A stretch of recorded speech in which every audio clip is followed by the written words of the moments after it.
Hello, this is Molly Reamer with 30 Days of Goddess and Bridget's Grove, and welcome to our July practice update. This month, our theme is power, and the goddess we are honoring is Ariadne. And I will cover a little bit more about Ariadne in our Companion Goddess Guidance Club video, for which the members of our Goddess Magic community receive the little Ariadne ritual packet, the snapshot cards for the month, and our July guidebook. So that is available to members of the Goddess Magic community. As always, the core 30 Days of Goddess practice is free. If you go to 30daysofgoddess.com, you will get a sampler pack of cards. You will get a downloadable sampler pack and other things to start your practice there. So if you can become a member of the Goddess Magic community, I would love to have you. We have a really rich and rewarding and deep community there, where we do a weekly live community practice. There's posts every day. We do some deep dives. You get my ritual theory outlines for circles that I lead in person, all kinds of printable cards and resources, and the Goddess Guidance Club packets and things like that. But if you cannot become a member, you are still welcome to participate in 30 Days of Goddess, and everything you need to really create a very fulfilling and rewarding daily practice is available to you at 30daysofgoddess.com. So feel free to join in whichever way works for you. But anyway, welcome to July and our month of power. Before we dive into all of the different things I have to share with you, I invite you to take a nice deep breath and settle into your own life, into your own body, into your own heart. Invite yourself to come back home. Invite yourself to return. Invite yourself to settle, to center, to connect. Another deep breath. And maybe extending your awareness outward to what your own landscape is holding. What is your landscape teaching you right now? What do you see in the world around you? And letting yourself connect to the wisdom and power of that world that holds you and supports you, that nourishes you and nurtures you. This place of homecoming, belonging, and return. So another deep breath. And allow yourself to notice how you feel right now, centered within. This is your place of power. This is your power spot, your place of returning that you can come back to again and again. Something that I share often is that daily practice, or a goddess-centered devotional practice, is not about perfection. It's not about permanently arriving and having it all figured out. It's about crossing that threshold back into your own heart. It's about returning again and again. That's the doorway. That's the doorway. Not doing it perfectly, but coming back home again and again. Okay, so with a theme of power, I would love for us to revisit that idea of having a power spot in your life. What does that look like for you? Where is your power spot, your place of returning? I'll make sure to link to my free Power Spots ritual kit that I have in case you missed that when I made it available a couple of months ago. But consider your places of returning, your power spots, the things that replenish and deepen and strengthen your own sense of personal power. And I do feel like companion themes for this month are in flourishing and thriving, just like they were for last month when we talked about renew. But the companion themes are really about flourishing and thriving, and what is, because when we flourish and thrive, we can step into our own power, we can claim our own power, we can inhabit our own power. And I probably don't need to say it directly, but I'll go ahead and say it anyway, is that when I talk about power, I'm not talking about power as in domination or control of anyone else. I'm not talking about power over. I'm talking about power within or power with. Power with and power within, when shared or experienced, it multiplies, it does not diminish. So if we're coming from a domination type of mindset or a dominator culture, we may think of power as dominating, controlling, or making other people do things. And that's not the kind of power I'm talking about at all. I'm talking about inhabiting, claiming, living, embracing, stepping into, walking with our own power within, our own power within. So I did want to verbally clarify that. So some of the things to think about, well, I have lots of things to share. And before I jump into the questions, I do want to go ahead and share the poem. So Ariadne has a lot of, or holds a lot of power for me this year because I'm revisiting the book Ariadne's Thread by Shekinah Mountain Water with my small study group. So I've written quite a few poems about those experiences, and that's really, it's very fresh in my mind to think about actually walking with Ariadne. The other thing I'm noticing is how, oh, a lovely hawk is flying by right now. I am the goddesses of descent and return are the goddesses that speak to me most powerfully. You know that I have this relationship with Persephone. I'm currently working on an Inanna book, another goddess of descent and return.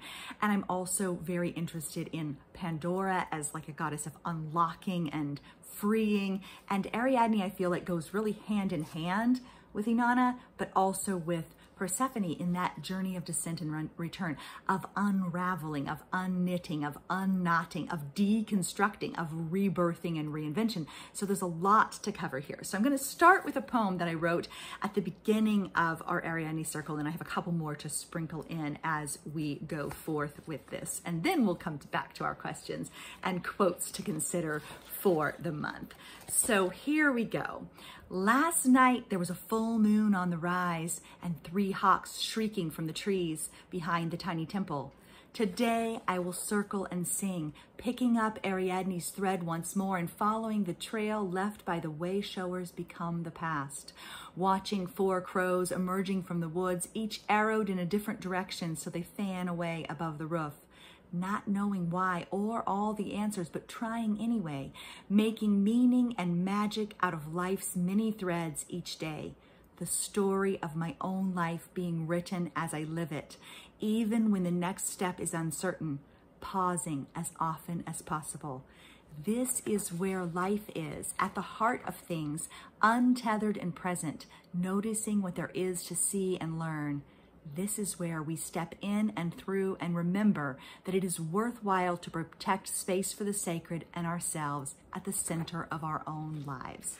So, as I was speaking of thriving and flourishing and power, I really do, and that's what 30 Days of Goddess is all about, is inviting you to protect space for the sacred and for yourself at the center of your own life. And this is part of how you will nurture and tend to and sustain a sense of personal power and a place of strength from which you can rise and share and engage and connect. But we need those times nurturing our relationship with the sacred and ourselves so that we can flourish and thrive and hopefully touch the lives of others in positive ways. So that brings me to one of the quotes I wanted to share for this month by Robin Sharma. Your days are your life in miniature. As you live your hours, so you create your years.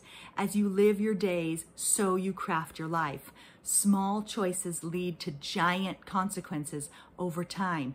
There's no such thing as an unimportant day. So that can make you feel that might make you feel a little intimidated, like, every day has to be, I'm not saying every day has to be like a paragon of virtue and you have to do everything right in order to have the day count. That's not what I'm saying at all. But that to consider that our days are our lives in miniature. How we spend our days is how we spend our lives. Guess what? There's a lot of power there. Power and responsibility, not just Spider-Man, but there's great power and great responsibility in consciously crafting, creating, and intentionally living our days, because that's what our lives are made of, are those small choices in an ordinary life, in an ordinary day. So there's no such thing as an unimportant day. If that feels, like too much for you, maybe for you, some days there are unimportant days, and that's okay. But I think it helps us return to claiming power for our own lives, to think that there is no such thing as an unimportant day. Everything matters. And I know there's different perspectives and philosophies and spiritual outlooks on, meaning and mattering, but I feel like life is rich with meaning. I feel like all kinds of things matter. I feel like that's part of my work in the world, is to connect these threads of meaning and to look into the heart of life and see meaning wound around and through all things. Like that's where, my faith, I say, is a faith of thunder and roses. It's a faith of the things I can see, the things I can touch. For me, the goddess is alive and magic is afoot every day, right here in this spinning, pulsing, singing, breathing, blooming, flourishing earth, right here, right now. Like there's no need to believe in the goddess because I can look out the window and see her.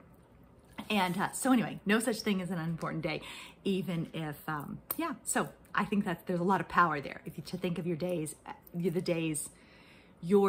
as your life in miniature.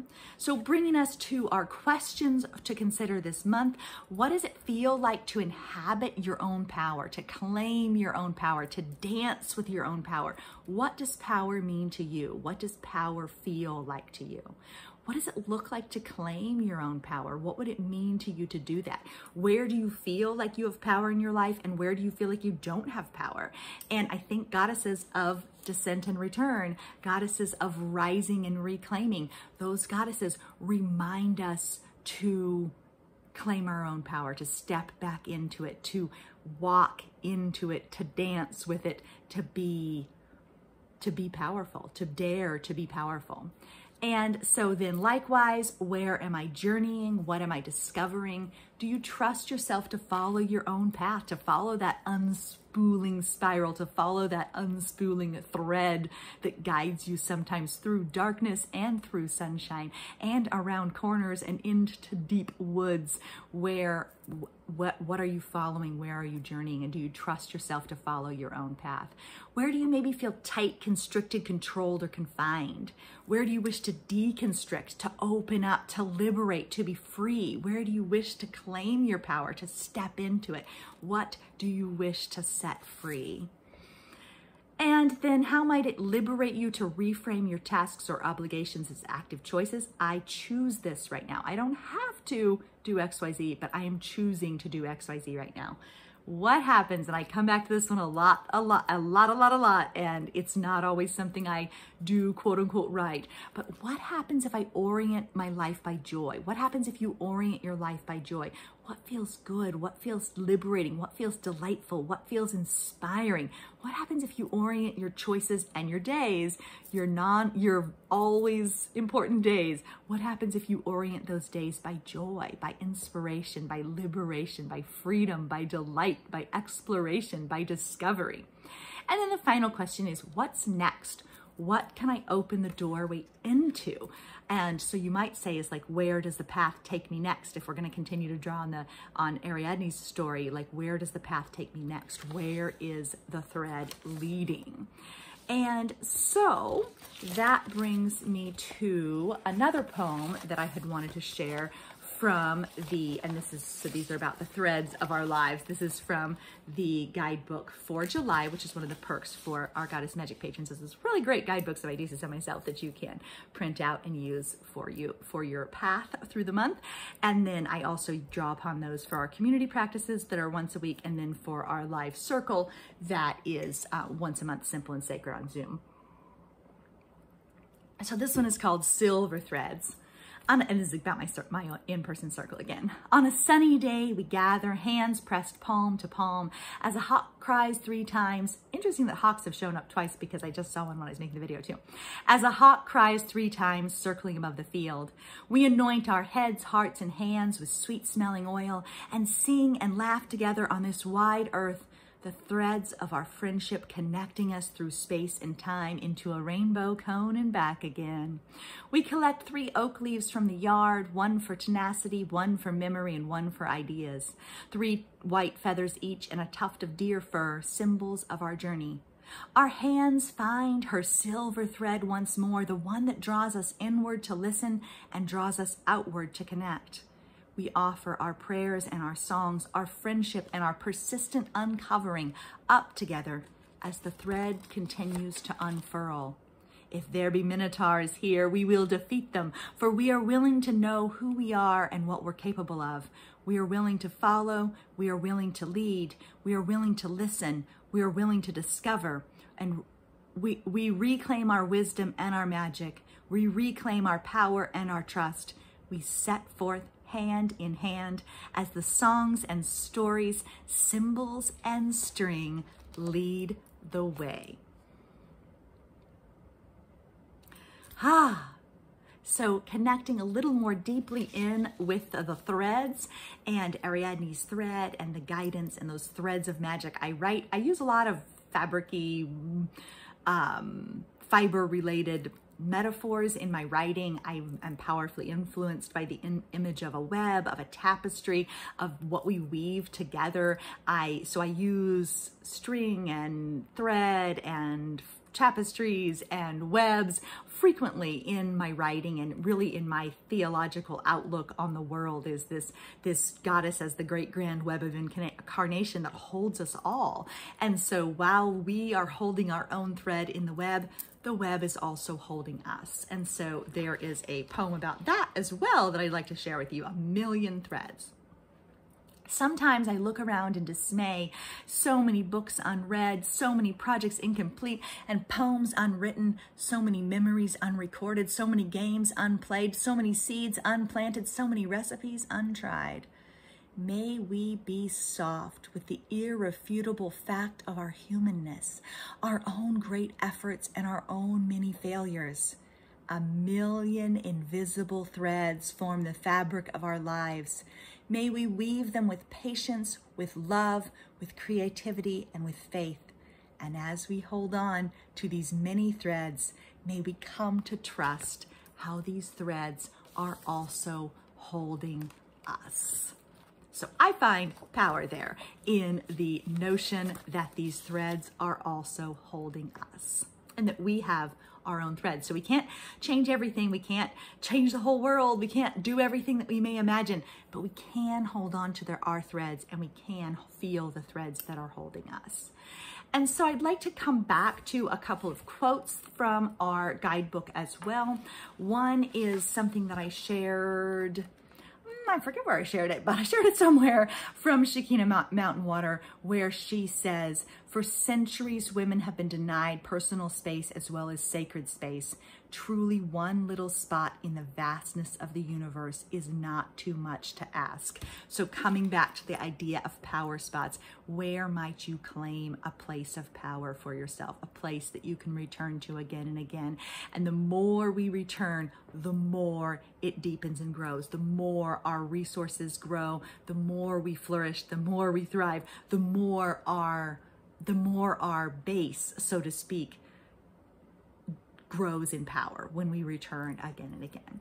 And then also related to power, I had a quote from Bridget Anna McNeil about boundaries, because I think sometimes setting boundaries with ourselves, with others, with our own choices, with our own lives, I have to come back to that again and again. Like sometimes the most important boundaries I set are with my own self. And so this is boundaries rooted in the natural world.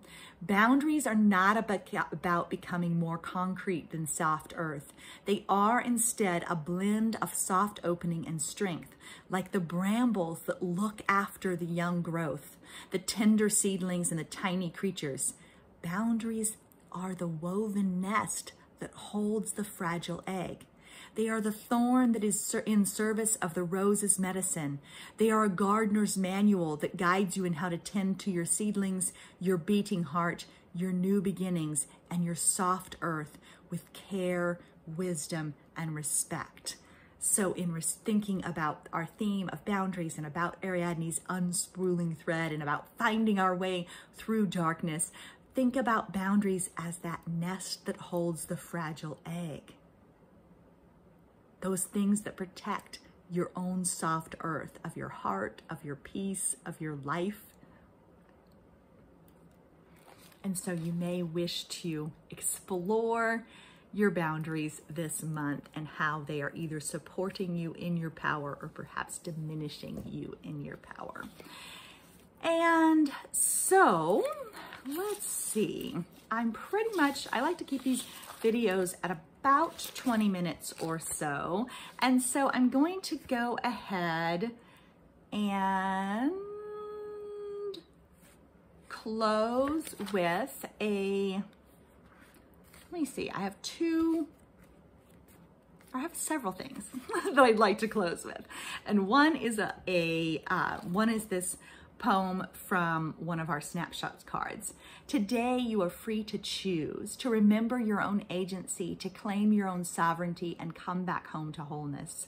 You are free to change, free to see, and free to be. Today you call your spirit back, settle yourself into your own skin and embrace your magic, setting your feet to the spiral and lifting your gaze to the horizon, your heart light, your eyes clear, your steps purposeful, your mind at ease. Today you remember your life is sacred now and you are free to choose it. And so here we are in summer, the richness, the warmth, the flourishing, the thriving, the expanding, the reaching. There's so much power in the energy of summer. And so I wanted to share this poem with you too, also inspired by Ariadne Circle, about summer's flourishing. Now, and it's summer's emerging. Now is a time of summer's emerging, a time of flourishing and ripening, a time of reaching and expanding, a time in which we stand at twilight, watching fireflies dot the field with sparks of light, while the lilting call of a Chuck Will's widow rises through the grass. It is now that the wild pink roses are in bloom, and the scent of wild grapevine flowers follows us down the road, smelling like watermelon. It is now that we are mindful of snakes on the stones and ticks in the grass and mosquitoes in the night. It is now that we seek wild raspberries, pause to admire milkweed in bloom, and lean in to what we yearn for. It is now that we sink into the cold, clear waters of the river, letting ourselves be fully immersed in a baptism of renewal, rising, shrieking from the current, our skin tingling with the energy of emergence. Once, twice, 3 times we immerse, calling on Maiden Mother Crone as we rise up reborn, water rolling from our arms, sunshine on our skin. Here to tell what we know and to claim what we seek and live with our own power and magic, dripping cold and refreshing from our holy human forms. So that was about our most recent Ariadne Circle, and we did a ritual immersion into the river and then rose up, once for the maiden, once for the mother, once for the crone, emerging, reborn, renewed, revitalized, all the re's that we needed. And so I want to share that with you as well as we're in this month of Ariadne. And then finally, truly closing out for this month's practice video, I do invite you to put your hands against your heart, take a deep breath, letting your shoulders soften, your brow smooth, your jaw relax. And then from this month's snapshot card, you may even wish to follow along with me right now. I liberate myself from shame and doubt. I cast off fear and uncertainty. I lay aside regret and condemnation. I stand in unapologetic wholeness. I fold my hands against my heart and feel my own knowing. I plant my feet upon the earth and feel my own strength. I cast my gaze out to the horizon and know my own purpose. I swoop my arms up to the sky and know my own power. I set forth, centered in my own magic, brave enough to live my prayers, inhabit my visions, and create the life I choose.